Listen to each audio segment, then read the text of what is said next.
করে যন্ত্রণা করি। সঙ্গে সঙ্গে উমাইয়া প্রহরীদের বলে, প্রহরী গণেরা তোমরা এগিয়ে যাও আর ওই বেলালকে ধরে টেনে টেনে একটি থাম্বার সঙ্গে বেঁধে দাও। বেলাল বেহুশ হয়ে গেছে, বেলালকে টেনে টেনে নিয়ে একটা থাম্বার সঙ্গে বেঁধে দিয়েছে। উমাইয়া ঘোষণা করে, প্রহরীগণ ওকে যেন পানি দেবে না, ওকে যেন খেতে দেবে না। আমি উমাইয়া দেখবো ওর মোহাব্বত কেমন। আমার আব্বারা দুশ্মনের দল, ইসলামের প্রাথমিক যুগে মুসলমানের সংখ্যা 11 থেকে 12 জনের মতো। যখন বেলালকে এমন করে আযাব দেওয়া হয়, এমন করে কষ্ট দেওয়া হয়, খাবার নাই বেলালের পেটে, নাই খাবার নাই, পানি নাই, কিন্তু সারা রাত বেলাল রাদিয়াল্লাহু তাআলা নূর হুঁশ ফেরার পরই একটি তাসবিহ পড়েছেন, আনতা আহাদুন আনতা আহাদুন লা ইলাহা ইল্লাল্লাহ। রাত প্রভাত হয়ে গেল, উমাইয়া আরাম করে সকালবেলা আবার এসেছি। বেলালকে জিজ্ঞাসা করে, বেলাল তোমার কি এখনো প্রেমের ভূত নেমেছেনি? হাজরতে বেলাল কয়, মনিবের বেটা মনিব, আমি তো প্রথম দিন বলে দিয়েছি আমি জীবন দিতে পারি, কিন্তু প্রেমে নবী পাকের দেব না। ডাক দিয়ে যখন এই কথা বেলাল রাদিয়াল্লাহু তাআলা বলে দিয়েছেন, উমাইয়া আরো তেলে বেগুনে চলে যায়। আবার আপনার চাবুক মারতে লেগেছে। প্রথম দিনের বেটা এখনো তো শুকালো না রে নিষ্ঠুর উমাইয়া, তুই দ্বিতীয় দিন আবার আঘাত করতেছিস। আব্বা আবার আঘাতের পরে আঘাত, আঘাতের পরে আঘাত। ও বাবা সোনা মানিক, হযরত বেলাল রাদিয়াল্লাহু তাআলা কি সুন্দর একটু আগে আবার বেলাল বেহুশ হয়ে গেছেন। আমার আব্বা জানেরা উমাইয়া অর্ডার করে, প্রহরী ধরো ধরো। বেলালকে ছোট্ট একটি ঘরের ভিতরে বন্দী করে দিয়েছেন। আর এই ঘর বন্দী করার পরে আব্বা জানেরা আমার, পৃথিবীর জমিনে দেখা যায় ওই ছোট্ট ঘরে জীবিত মানুষ বেঁচে থাকা সম্ভবপর হয়ে ওঠে না। মহান আল্লাহ পাকের করুণা, হযরত বেলাল বেহুশ হয়ে পড়ে আছেন ওই ঘরের কোণে। আব্বা জানেরা উমাইয়া আপনার বাঘের মতো গর্জন করে আর বলে, ও বেলাল সকালবেলা আবার আসবো, দেখবো তোমার ভালোবাসা কেমন। এতটুকু কথা বলে বাইরে থেকে তালা মেরে উমাইয়া চলে যায় আরাম করার জন্য। আর আল্লাহর নবীর পাগলের কোনো আরাম নাই, উপর হয়ে পড়ে রয়েছেন বাবা। গভীর রাত হয়ে গেছে, বেলালের হুঁশ ফিরে এসেছে। হযরত বেলাল রাদিয়াল্লাহু তাআলা আনহু দুইখানা হাত আমার আল্লাহ দরবারে পেতে বলছেন, রব্বুল আলামিন আমি এমন মুনিবের কাজ করি, এমন মুনিবের কাজ করি, শুধু নবী ভোলার জন্য আমারই আঘাত করি। আয় আল্লাহ গো, এই আঘাতের জন্য আমি আপনার কাছে দোয়া করি, যত আমারে আঘাত করবি আপনি তত আমারে ধৈর্য ধরার ক্ষমতা দিন। রব্বুল আলামিন আমি বেলাল রাদিয়াল্লাহু তাআলা যদি মারা যায় তবু যেন রাসূলের প্রেমে মারা যেতে পারি। রব্বুল আলামিন উমাইয়া আমারে আঘাত করে চাবুকের, এজন্য আমার ভয় নাই, এজন্য আমার কোনো দুঃখ নাই। আমার একটি মাত্র দুঃখ আল্লাহ, আমি দেখেছি যখন নবী পাগলদেরকে এই জগতের বুকে আঘাত করা হয় তখন তারা পৃথিবীর জমিনে বেহুশ হইয়া গিয়ে উল্টা পাল্টা ভুলভাল বকতে থাকে। আয় আল্লাহ আমি বেলাল আমার মুনিবের আঘাতে যদি বেহুশ হইয়া যায়, আমার জবান দিয়ে যেন আপনার নামটুকু মুছে না যায়। আমার আল্লাহ পাক আল্লাহ তাআলা বেলালের দোয়াটাকে কবুল করেন। সারা রাত বেলাল কান্না করতেছেন।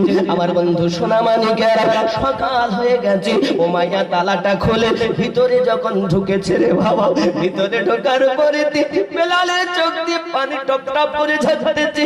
মাথায় হাত বুলাইয়া বলে, রে বেলাল তোকে মারতাম না, তোরে আঘাত করতাম না, আমাদের মাবুদকে একবার মাবুদ বলে মেনে নাও, তোমাকে টাকা দেব, পয়সা দেব, অর্থের মালিক বানিয়ে দেব, প্রয়োজনে আমাদের নেতা তোমায় বানিয়ে দেব।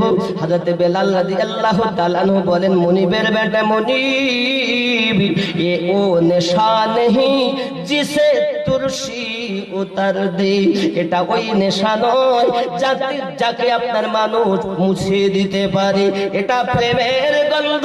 আমি বেলাল একবার বলে দিয়েছি আমার নবী ভোলা সম্ভব নয়। আল্লাহু হুম্মা সাল্লি আলা সাইয়্যিদিনা ওয়া আলা আলি সাইয়্যিদিনা সামনে এগিয়ে আসুন ভাই, সামনে আগে আসুন, আপনার সামনে জায়গা আছে। ও গো চাঁদ তুমি বলে দাও আমার নবীজি কোথায়? সুবহানাল্লাহ গান। ও গো চাঁদ তুমি বলে দাও আমার নবীজি কোথায়? কোথায় গেলে পাবো নবীকে? কোথায় গেলে পাবো নবীকে? পাক নবীজির রওজায়। ও গো চাঁদ তুমি বলে দাও আমার নবীজি কোথায়? আকাশের তারকার মিটি মিটি চাই, আকাশের তারকার মিটি মিটি চাই, নবীর আলোয় তারা আলোকিত হয়। ও গো চাঁদ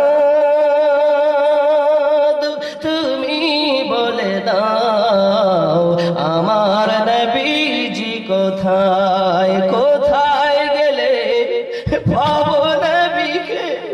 কোথায় গেলে পাবো নবীকে? পাক নবীজির রওজায়। ও গো চাঁদ তুমি বলে দাও আমার নবীজি কোথায়? আল্লাহুম্মা সাল্লি আলা মাওলানা মুহাম্মদ ওয়া আলা আলি সাইয়্যিদিনা লাখ লাখ হাজিরা হজ পাক যায়, আল্লাহর কাবাকে তারা জড়িয়ে কয়। লাখ লাখ হাজিরা হজ পাক যায়, আল্লাহর কাবাকে তারা জড়িয়ে কয়। ও গো কাবা তুমি বলে দাও আমার নবীজি কোথায়? কোথায় গেলে পাবো নবীকে? কোথায় গেলে পাবো নবীকে? পাক নবীজির রওজায়। ও গো চাঁদ তুমি বলে দাও আমার নবীজি কোথায়? আল্লাহুম্মা সাল্লি আলা মাওলানা মুহাম্মদ ওয়া আলা আলি সাইয়্যিদিনা